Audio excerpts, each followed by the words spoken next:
we required sodium chloride, batteries, crocodile clips,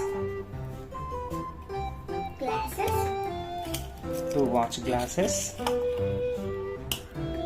and these pencil leads as pencil lead as electrodes, spatula, water, and phenolphthalein indicator, methyl orange indicator,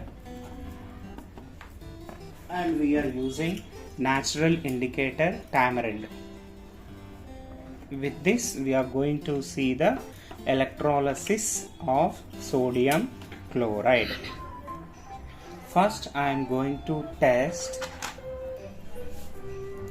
I am going to make sodium chloride solution by taking sodium chloride, a pinch of sodium chloride, and adding water to it.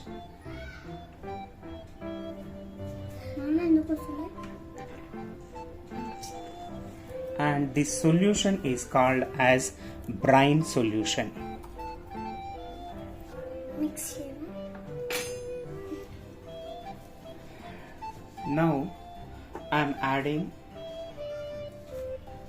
phenolphthalein indicator to this sodium chloride solution, a drop of phenolphthalein indicator. I am trying to dissolve sodium chloride particles.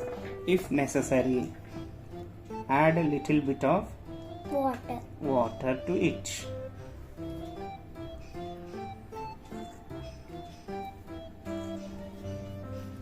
Now take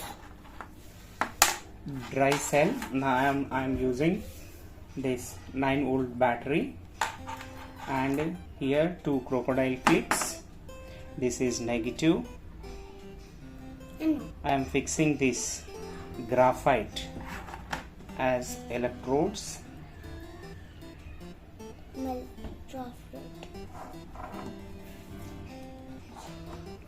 The red color is positive, so anode, and this is cathode. Right? Now I am trying to put it. Before that, my son remembered me, so I am testing with the pH paper. So it's showing around 7. Now see what happens.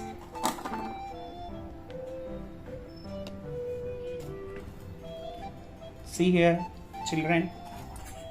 So this is anode, positive terminal, and this is negative terminal. Observe carefully. How?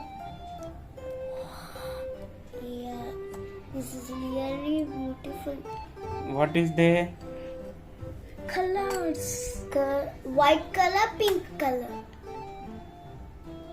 So as we passing the current, you are able to see some bubbles from this cathode, and it is converted into pink color. That means formation of base. That means sodium hydroxide is formed. What we are taken? We are taken sodium chloride. By passing the electricity, we get this sodium hydroxide.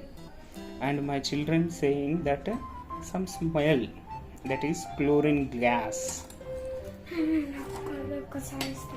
Now I am going to test with this paper, pH paper.